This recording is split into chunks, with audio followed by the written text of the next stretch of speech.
Assalomu alaykum, hurmatli Nur Mebel obunachilari. Mana Xudo xolisa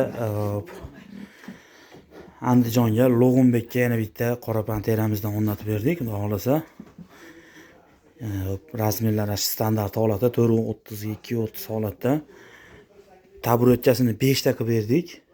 Bu yoqda bitta, bu tomonda 3 ta, alohida bitta qo'yib qo'ydik.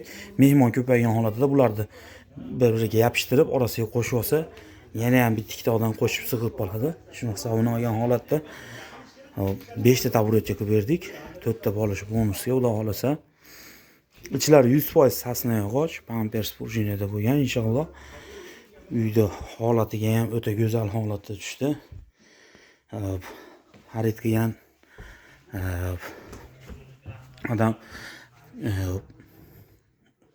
o'qituvchiga maktabda, shuning uchun uyni ichiga ham o'xshatib chiroyli qilib qo'ygan ekan. Ikkala tomonga ham kitob, daftar shunaqa narsalar qo'yishi ideyasi o'ta kuchli bo'lgan ekan. Xudo xolasa ko'rishingiz mumkin, uyg'ologimiz ham o'ta chiroyli holatda tushdi. Uyda balandligi ham o'ta baland emas. O'ta chiroyli holatda tushdi. Dekorlari ham tilla holatda.